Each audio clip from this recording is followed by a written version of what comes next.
All right, everyone. Welcome to Brandon at Random Reviews. I am Brandon Griffiths, and I got a couple of movies I wanted to talk to you guys about this week, but before I get into that, I kind of wanted to discuss some other things leading up to that. With the culmination of the 6-episode series Obi-Wan Kenobi, I've come to the conclusion that there are good and bad prequels. I mean, we can call Obi-Wan Kenobi a prequel series. It is supposed to take place in advance of the events of the original trilogy, and so that's what makes it a prequel series. As you know, there was a prequel trilogy for Star Wars: Episode 1, The Phantom Menace; Episode 2, The Attack of the Clones; Episode 3, Revenge of the Sith.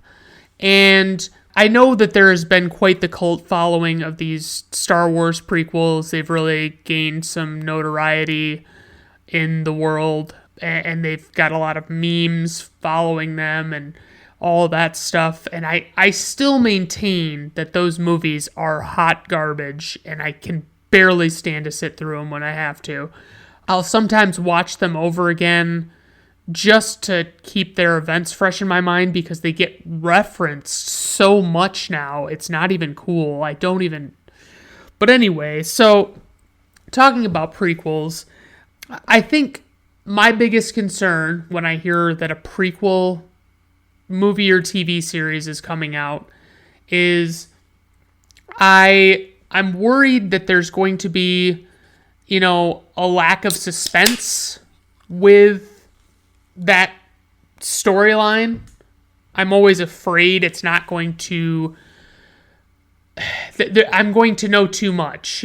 For instance, if I know that the character you've put in the series or movie is in the subsequent movie or TV series, I know that they're not going to die. I know that they're going to be alive. So if there's a showdown where you have them coming face to face with death, it's not going to matter. It's not going to help anything in their entire case for being a compelling storyline for the most part. But there are exceptions to that rule. Obi-Wan Kenobi did an excellent job of not having that happen. Even though, I don't think it's a spoiler to say that this is the case, because Obi-Wan Kenobi is in Star Wars, the original movie. And if you haven't seen that yet, I'm sorry, I'm going to spoil that. But, Obi-Wan Kenobi is in this show, and he manages to have these exciting missions, and the suspense somehow isn't dead for me.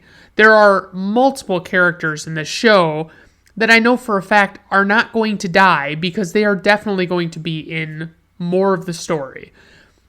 But it's also, they bring in enough new characters, they bring in enough new ideas, and they bridge the gaps. And I heard a lot of people complaining about Obi-Wan Kenobi not causing more problems than he solved with this show.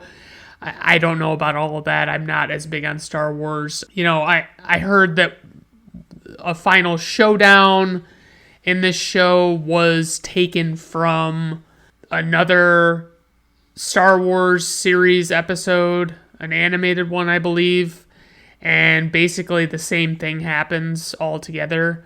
And when I was told that, I just basically said, I think I'm desensitized to doing stuff like that. It doesn't bother me as much because, going back to, Joe Chill killed Batman's parents, right? And in Batman 1989, they change it so that the Joker is actually the guy that when he was younger killed Batman's parents, just to make it have that extra connective tissue to it. And it's good. I mean, it's okay to do that from time to time, but I think, for instance, in the case of the Batman 1989 thing, we could have done without it. we didn't need a retelling of a story through that lens. It could have just been a faceless man that, but there are also cool elements to that. But suffice it to say, I'm not bothered by reusing all of these types of things because it is what it is. So another thing, first I must mention, there's always casting issues in these prequels. So another prequel that's not in the prequel trilogy that's still in Star Wars, because Star Wars has done a lot. There is a prequel called Solo that I might have mentioned before that is not a terribly good movie. And actually the guy they cast to play Han Solo was not that bad. I think that again, like it is with the prequel trilogies or prequel trilogy movies, it's bad writing. There was still suspense in the prequel movies, but a lot of the problems of the prequel trilogy, it was within the writing of the story, because George Lucas is better when he is a big picture guy and he lets other people do the tedious writing for him, because that's what he did with the original trilogy. Like maybe the first movie he wrote himself, but he had very little involvement in Empire Strikes Back, and he had, I think, Empire Strikes Back is the strongest movie in the original trilogy without question for me. And you can see the flaws of the first and the flaws of the third are very prevalent with his increased involvement. And a lot of times you run into the casting is not great. It's not, and I mean, I hate to be that guy, and I know what you're going to say.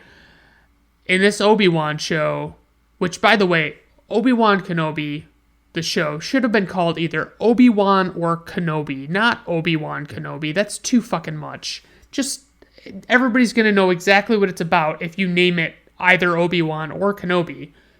And it doesn't really take anything away from it, right? We get into we get into Obi-Wan Kenobi, and my biggest issue, and I know that this is a hard complaint to make because they're few and far between, but this little girl actress, bless her heart, she was kind of lacking. I've seen much better child actors on screen, and she did not measure up, in my opinion. She was just okay. She didn't really have any business. I refuse to believe there wasn't somebody better, And there's also, this is an obvious one, a concern of maintaining continuity between all of these movies and TV shows and things like that. If you want to set something before the events of another film, it happened a lot in the prequel trilogy where it was, they had like Qui-Gon Jinn, who is never mentioned once in the original trilogy, but with the things that Obi-Wan talks about in the original trilogy, he would have merited being mentioned at the very least in that movie, right? So, I mean, you have to be careful of that kind of stuff.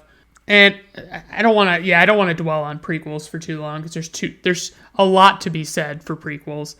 So something else I've been seeing a lot about is they are making a Barbie movie, which is, I don't know, what is it going to be about? What for? I mean, it's got Margot Robbie and Ryan Gosling. I'm assuming it's going to be for children, right? I mean, it has to be. But the big concern is there's not going to be an appearance of the song Barbie Girl by Aqua. So it's like, what is even the point of making this movie? You know what I mean? But I've seen the stills of Margot Robbie as Barbie and Ryan Gosling as Ken. And I mean, I'm looking at it like, who is this? What is this? What's this going to be? What is it going to be about Barbie parading around and taking on different careers and doing different things like that? Is she going to have all sorts of accessories? But what is it going to accomplish, I guess, is the question.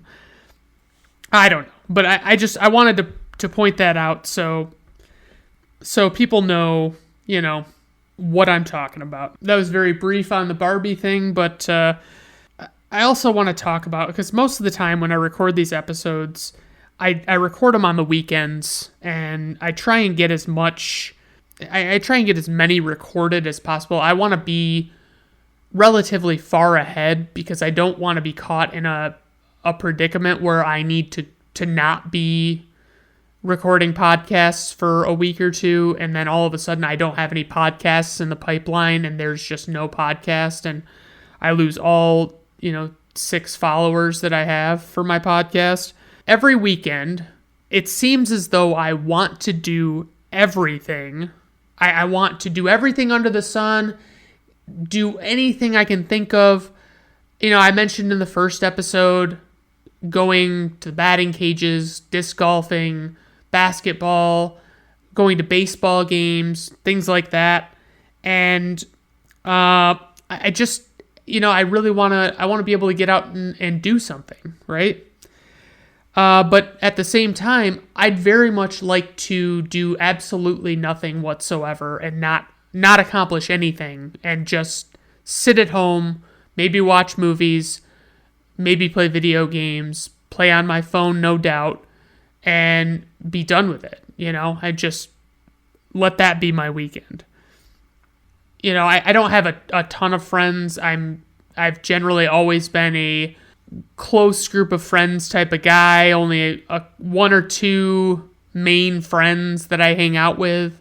And then, I find myself sometimes wanting all the friends. I want people constantly texting me throughout the day, sending me shit, seeing what's up, blah, blah, blah. But at the same time, I really don't want that. I want to have the few friends that I typically have, and that's where I want to leave it. And that's kind of how it is. I want what I can't have, and I don't want what I do have. And but I also do want what I do have, and I am happy without having what I think I want.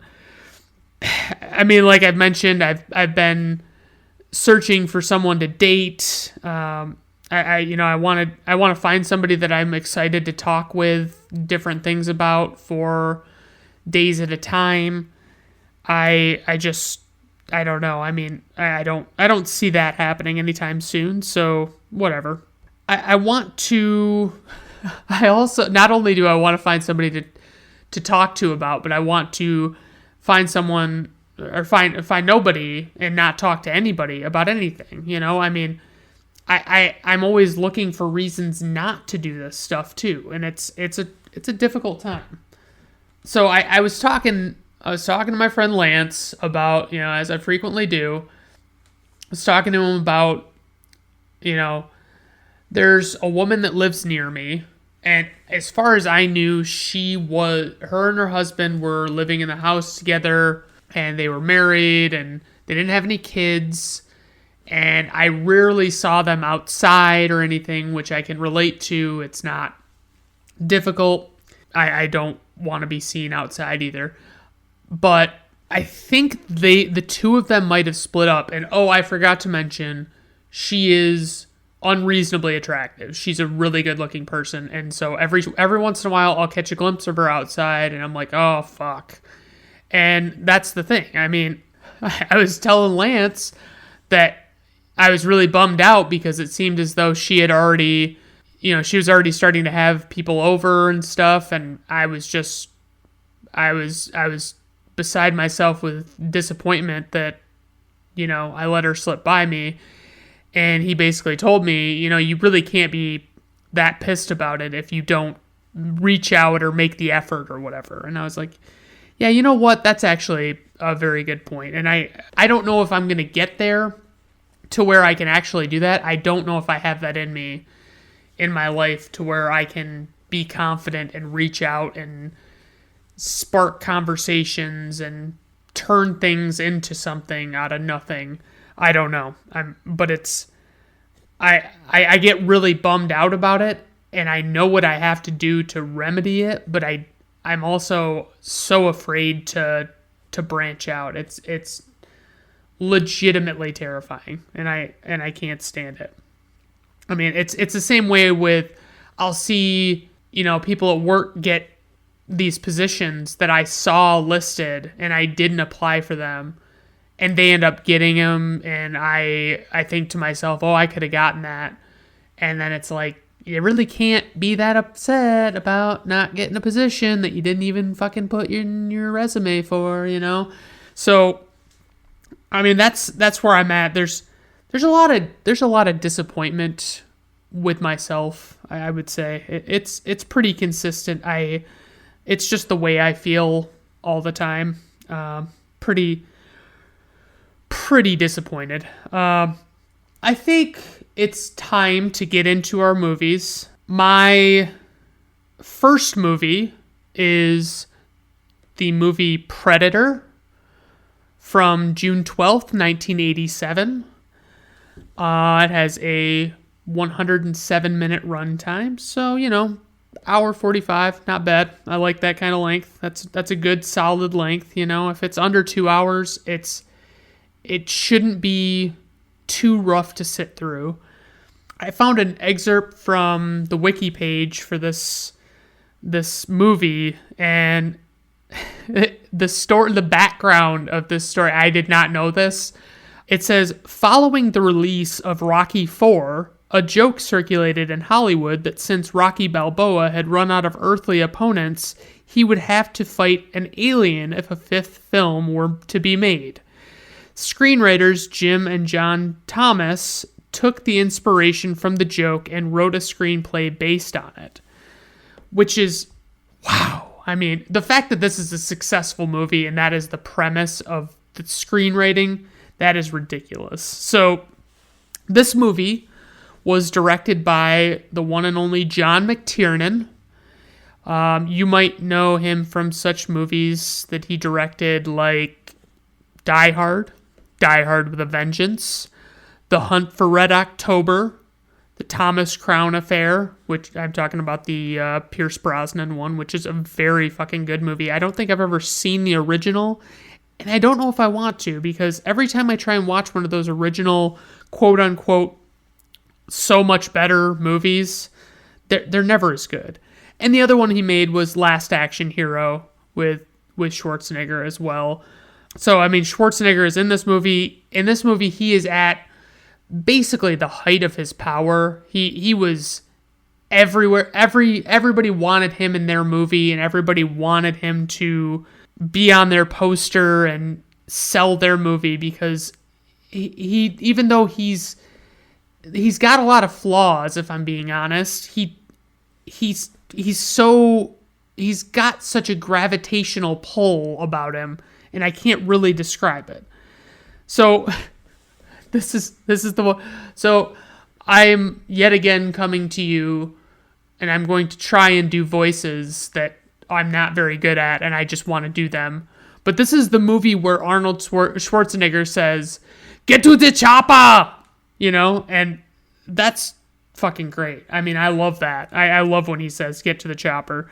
And obviously, some of my favorite movies of his would be the Terminator movies, True Lies, Commando, Twins. Twins is, I think, underrated. I love Twins. I saw it for the first time not too long ago, maybe a year or two ago, and it was spectacular. I really enjoyed it, and I enjoyed the comedic side of Arnold Schwarzenegger. The supporting cast, mostly just Carl Weathers, who you probably know as Apollo Creed from the Rocky movies, and he was Chubbs Peterson in Happy Gilmore, and he also played kind of an exaggerated, ridiculous version of himself on the show Arrested Development. Anyway, he was in that show. He was great in that show. Very great comedic timing for a guy who wasn't known as a comedic actor. And he was also in a little film called Action Jackson, which has actress slash singer Vanity in it. And yeah, I mean, Action Jackson was pretty terrible by regular movie standards, but by so bad it's good movie standards, it was pretty solid. I liked it. We also have one Jesse Ventura in this movie. He was in this... I don't know much about his other movies. I know he was in one movie that they covered on How Did This Get Made called Abraxas, Guardian of the Universe, which was holy hot fucking shit. I mean, it was terrible. And see, like that, I say something was hot shit, and usually hot shit means good, but also hot shit is inherently bad. If your shit's coming out hot, chances are pretty good you're not too excited about your digestive health. Jean-Claude Van Damme was going to be in this movie as the predator creature, okay? Because what it is, an alien is dispatched to Earth, blah, blah, blah, at the very beginning of the movie. And, he kills, or the alien, I don't know if you ever really get into gender with this predator, but so this alien is jettisoned to Earth. He kills a bunch of military men or whatever, or spies or something, I can't even remember right now. So this predator has this weird look, and I'll get into that in a minute, but Jean-Claude Van Damme was originally going to play this creature, okay? And it was going to be like, hey, let's use Jean-Claude Van Damme's ninja skills to create a, that kind of feature of this character to where they have a hard time with the creature because he's constantly evading them or tricking them or moving faster than they can move or whatever you want to say. But apparently they had issues with the fact that Jean-Claude Van Damme was too short. I think he's 5'7", maybe. And these other guys, the three guys I mentioned, are all well over 6 feet. And Jean-Claude Van Damme also complained a lot about the suit being too hot. And I'll get into the suit a little bit more in a second. But Kevin Peter Hall is the guy they ended up selecting to play the Predator. And he's actually 7'2", which is much better. It's a lot more imposing and intimidating. So as far as this, the whole idea is that, the Predator kills these guys, but they don't know that. They just think these guys have gotten killed in Central America. And so they assemble this team, and they want to go down and figure out what the fuck happened and do what they have to do. And apparently, this was originally going to be, because of the whole Rocky Balboa quote that I used, this was going to be a one-man army type, Rambo type thing, And Arnold pitched the idea that it be this group of commandos and not just be him, even though, by the end of the movie, it's pretty much just him. Apparently, because, Jesse Ventura was a wrestler, I believe, and he also became governor of, Minnesota at some point. Him and Carl Weathers and Arnold Schwarzenegger, who used to be a huge bodybuilder, they all were working out. They would sneak up out of bed at 3 in the morning. They would just work out and bulk up. There's a little story about that I'll get to in a second. So the score of this movie was made by Alan Silvestri. He made Forrest Gump's score. So he made Forrest Gump's score, and he made the Back to the Future score. I think he did all three of those movies, but I'm not positive. I didn't look into it that far. But this score, to me, it was okay. It was another one of those kinds of scores that didn't hold up as a long time, not feeling dated kind of thing. It feels super dated. most of this movie, as I mentioned, is set in the Central American rainforest. It's the Predator uses the rainforest to blend in. So getting into the Predator's look, right? We've got this, he's wearing this mask / helmet, and he's got dreadlocks flowing out of the back of his, the back of his head, it's like his hair. I just find it funny. I noticed this, and I had to mention something because I don't think it gets talked about enough. Pretty much all space creatures, it's very few exceptions are made, but almost all of them are upright walking bipedal humanoids, humanoid looking things that would clearly have to share about 99% DNA with humans. And I joke about this because obviously it's always a human playing them in a suit, and that's just the easiest thing they can do as opposed to inventing a new creature. Star Wars does a pretty good job of creating new creatures and not having them be just humanoid types, but there are still a lot of humanoid types. This Predator uses a lot of this camo, this invisible thing. It was pretty interesting, the style that I want to say it's like that video game Halo when you could be invisible. I think I'm thinking of the right thing. You could be invisible and you could see the person. If you came up close, you could kind of see the light refracted through them, and you could tell that where they were, but they were still effectively invisible as far as being able to tell where they were at a distance.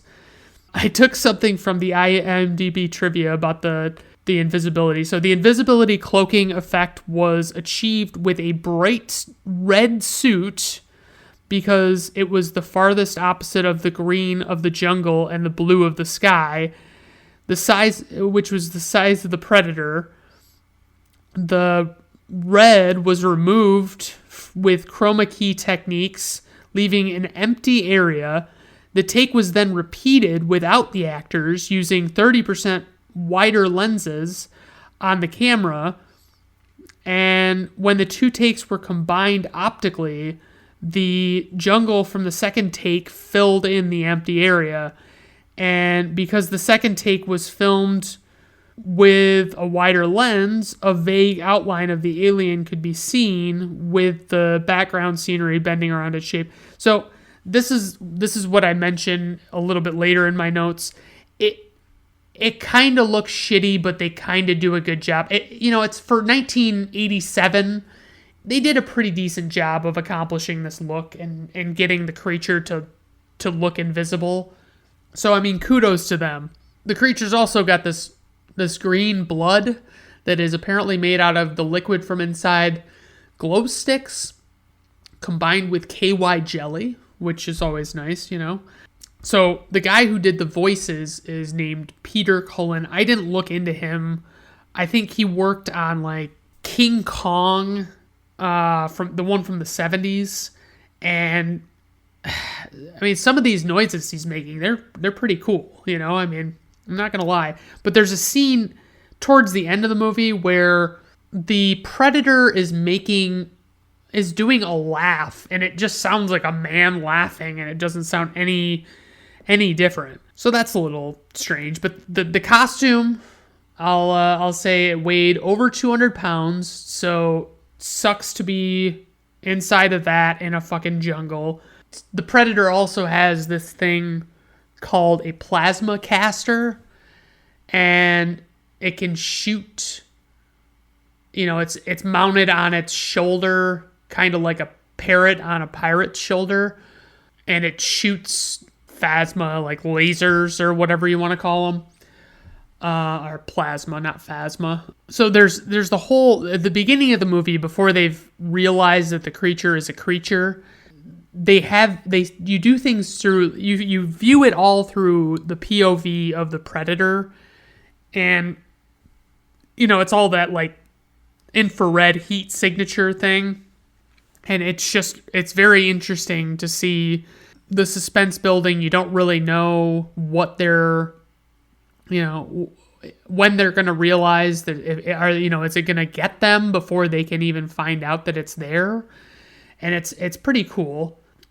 So my favorite part of any Arnold Schwarzenegger movie is his approximation of, like, he's talking, like, he knows Carl Weathers' character from the past. He's worked with him before. And he's, like, giving him a hard time about stuff. And it just, I mean, you've seen the Arnold Schwarzenegger movies. I probably should have gotten an example for this. That's my bad. But it's just, he doesn't do actual conversation justice or American conversation justice, because it's like he doesn't get it. If you tell a joke and you don't even remotely understand the joke you're getting, your delivery is going to be piss poor. That's very clear to me.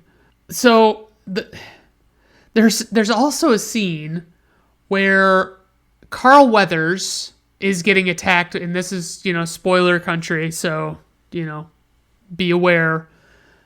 Carl Weathers is getting attacked by the Predator, and his arm falls off while he is shooting a machine gun.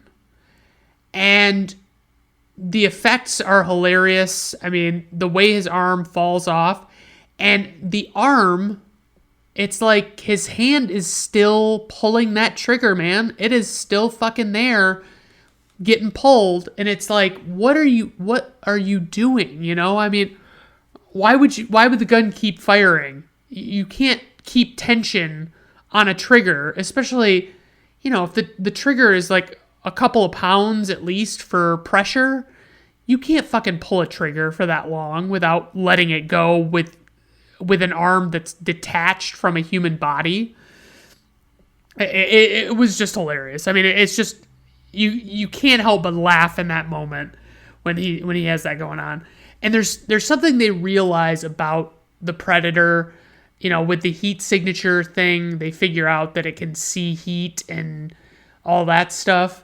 And they start, like, Arnold puts mud all over himself to hide, and it's ridiculous. I mean, it doesn't make any sense at all. I mean, on the outside, okay, if I take something that is very cold and put it all over my body, okay, I mean, that might hide you from being in somebody's heat signature vision. But he's spreading mud all over himself, and his eyes are open, and everything, I mean, how much of him is not covered by mud, and how much of the rest? I mean, the problem is always, I can't remember what movie it was, but I remember someone using, they knew they were under infrared vision, and that was how people were seeing them, and so they went in and turned on a cold shower and didn't stand in it or anything.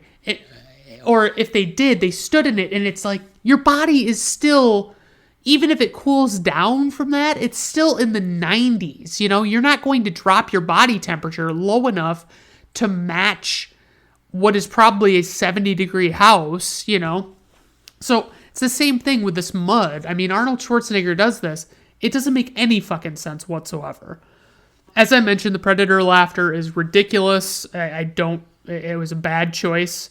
I've seen quite a few cosplays of this monster, this creature, whatever you want to call him. I saw one that was pretty cool. Somebody had dressed up in, like, one of those stretchy suits, and it was made to look like a heat signature, and it was like husband and wife, a Predator and the heat signature human or whatever, which was pretty awesome. Let's see. This movie spawned a lot of stuff. I mean, it spawned a lot of spin-offs and sequels. Arnold Schwarzenegger never returned to this franchise. There was a Predator 2.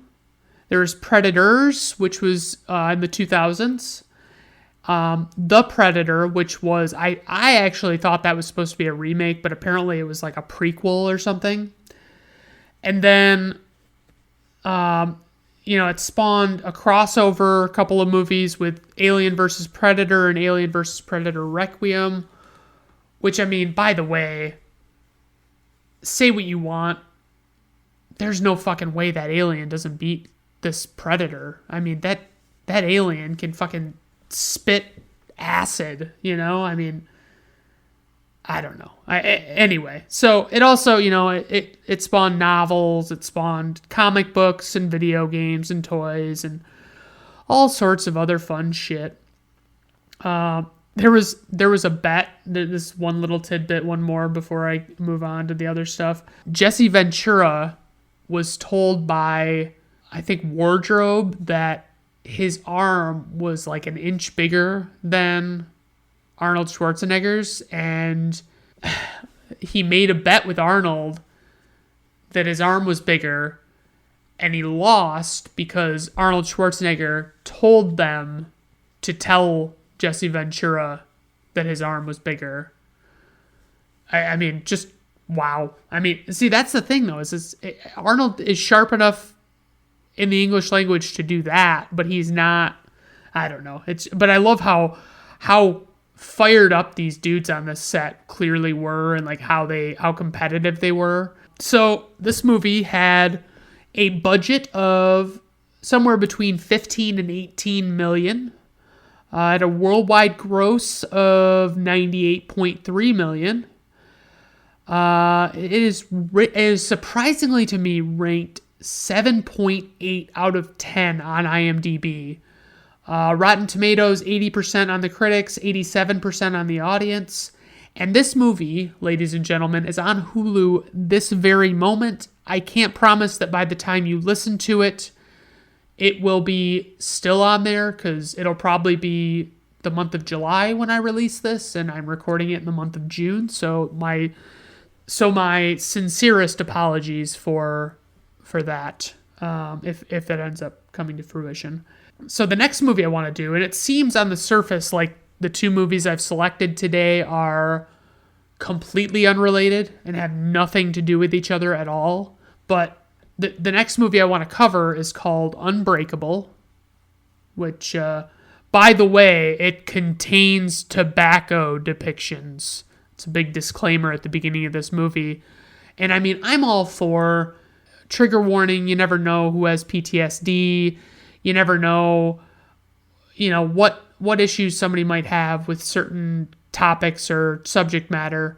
But if you can't handle seeing someone fire up a cigarette in a movie, then I don't know if you're going to make it in this world. I mean, I know cigarette smoking has become very unpopular and is greatly decreasing every day, but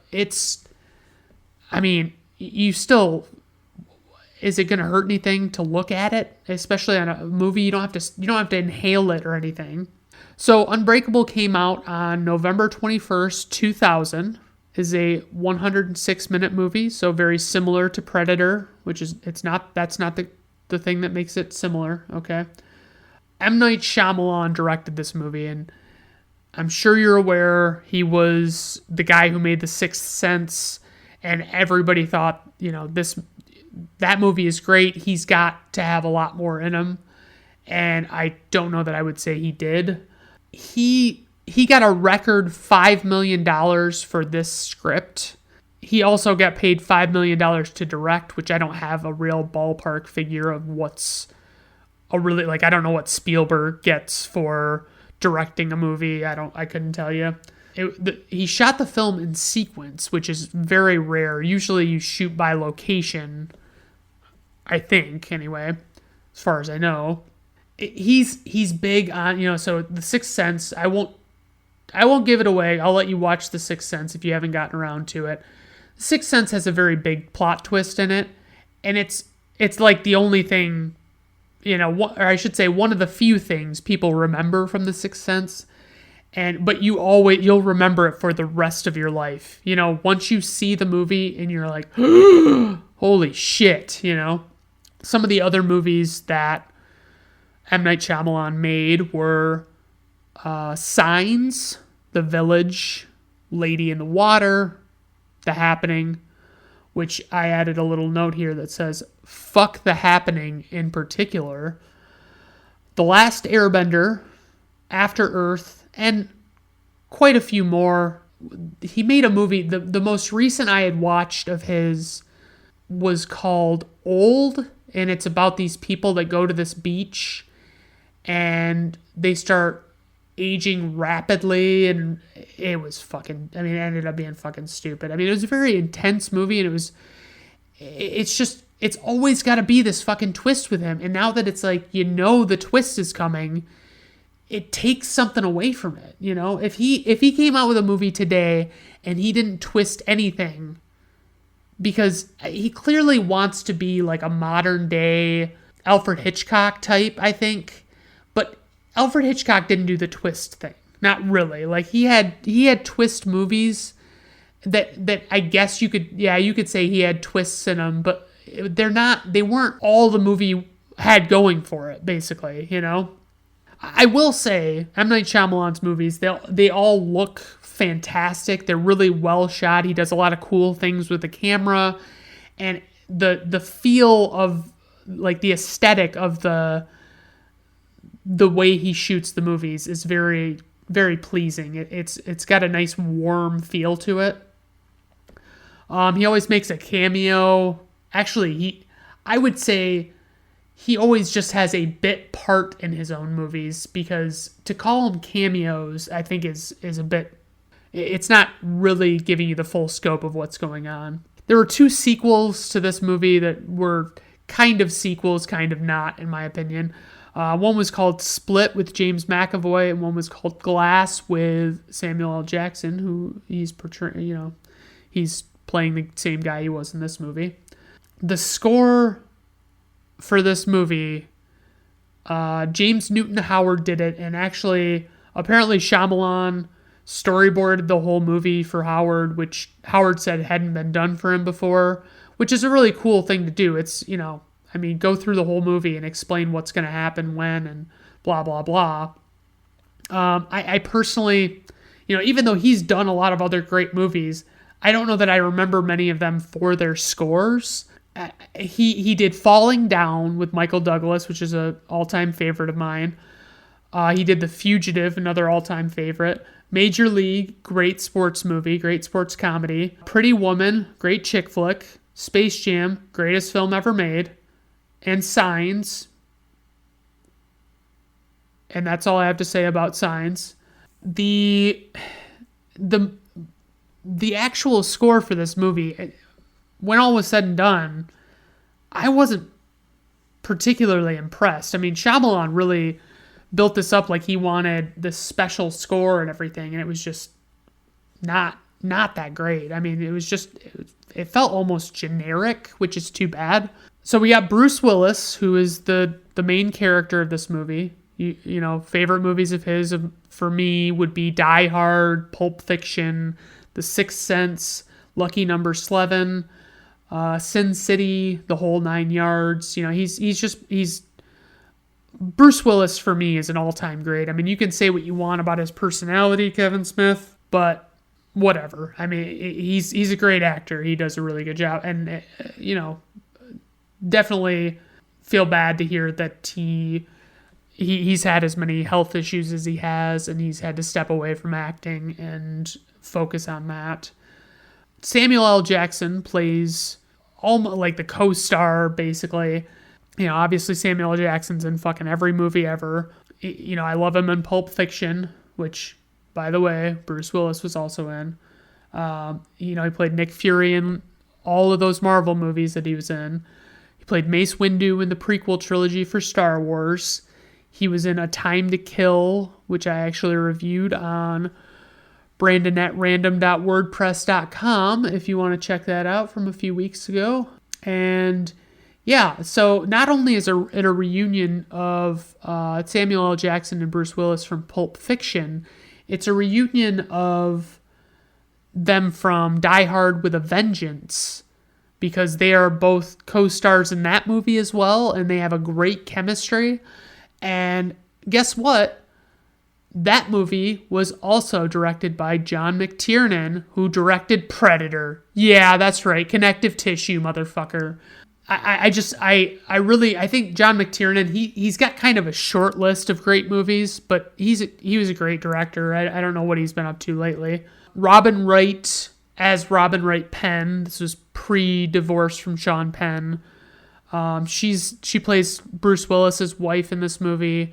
Everybody knows her as Jenny from Forrest Gump, and she's very good in this. She's got much more bit role in the movie. So there's no spoilers for my plot synopsis here, but the original script that Shyamalan wrote was basically, I had never heard of this really, but it was the 3-act superhero story, where you have the birth of this superhero, you have a struggle against evildoers, and then you have an ultimate showdown with, the final arch nemesis or whatever. Shyamalan really liked that first act, the birth portion. So what he did was, he originally wrote an entire movie with those 3 acts, and then he ended up expanding on the first act into an entire movie, and then scrapped the final 2 acts and just made it what it is now. This movie starts off with a train crash and Bruce Willis is uninjured and blah, blah, blah. What I find amazing is he calls his boss and he wants to know, hey, have I ever had a sick day in the last 5 years that I've worked for you? And his boss stops him the next time he sees him at work and says, because he calls the boss and I think he leaves a message. And then when they run into each other, the boss is like, yeah, you're getting a $40 raise. Like, you think you're pretty smart doing, pointing out that you've never had a sick day, blah, blah, blah, blah, blah. And I'm like, if I told my boss, if I didn't have the health issues I did, years ago, I was one of those people that never called in sick ever. And I would never dream to think that would merit a $40 a week pay increase. Like, okay, thanks for that, I guess. I don't know, but I just found it funny because he makes the call and it's like he doesn't know that he's the kind of guy that, he doesn't realize that he's never been sick in his life. Especially, I would know in the last 5 years, if I had been sick enough to merit, missing work, I think I would have remembered, or at least it would have stood out to me that I hadn't had a problem. Then you've got, Samuel L. Jackson. He's got this rare bone disease. We see his birth at the beginning of this movie. It's a pretty interesting idea.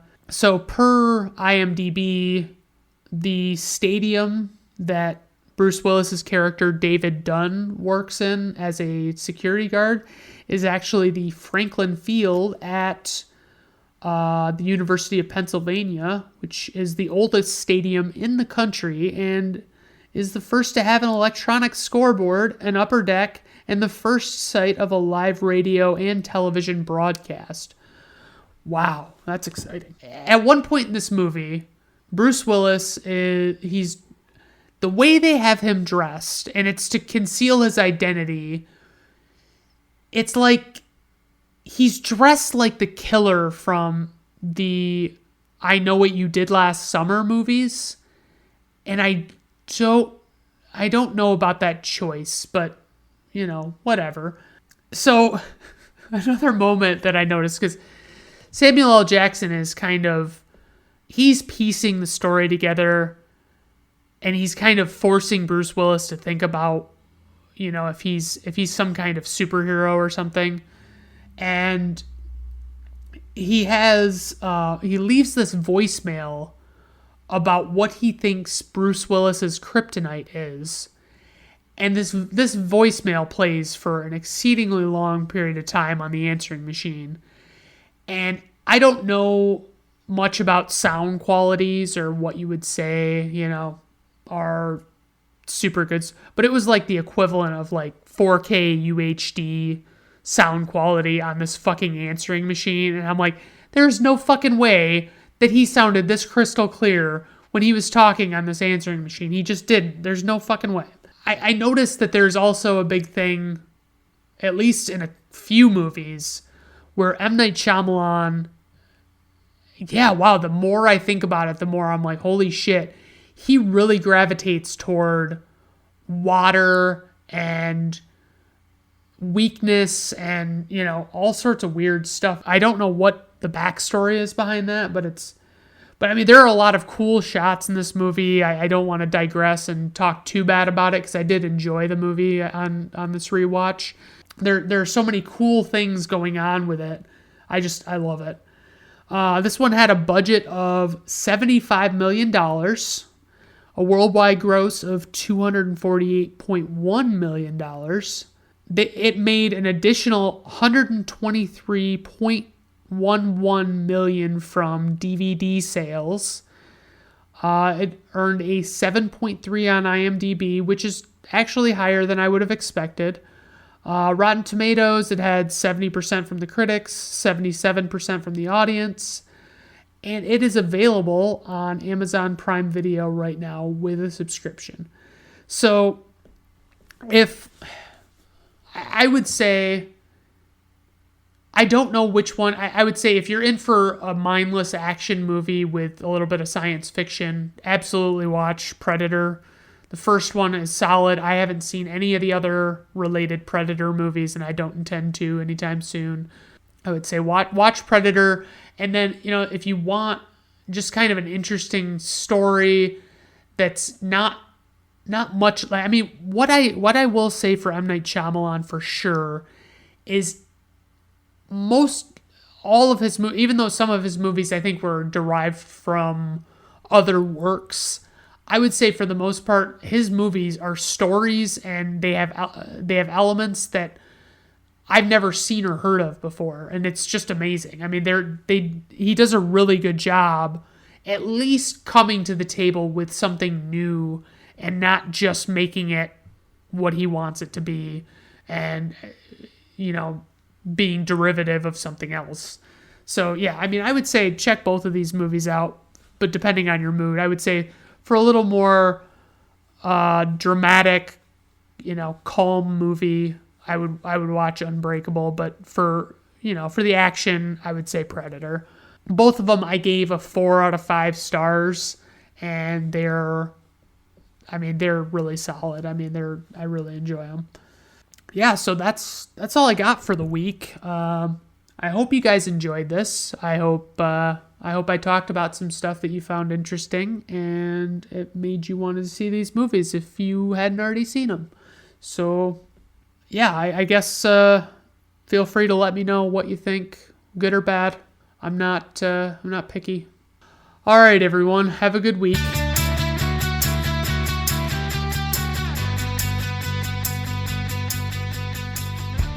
Brandon at Random Reviews is performed, written, directed, produced, and edited by Brandon Griffiths. Theme music is performed by Augusto Diniz from Fiverr.